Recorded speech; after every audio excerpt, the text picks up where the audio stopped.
This is what we at Heritage have been staunchly against for over a year now, that the administration keeps playing tricks with Ukraine funding to try to tie it to must pass, so-called must pass funding legislation, so that they sneak in the Ukraine and nobody actually goes on the record about whether they approve it or disapprove it in general, let alone the specific purposes for which it's being spent. So the real problem here is in the numbers. Ukraine gets 60 billion rather straight up, smaller amounts for around 14 billion for Taiwan and for Israel.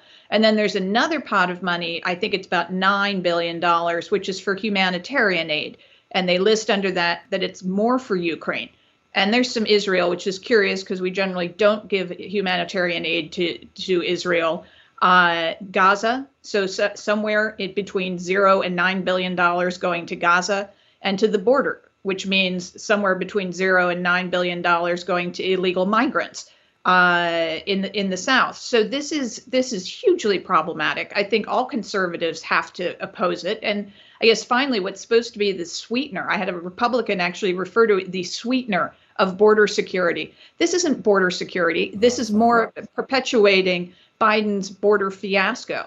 If you want border security, then allow the Congress to move the H.R. 2, one of the strongest border security pieces of legislation that's ever been passed, to the Senate, and the president should sign it. That would be a sweetener.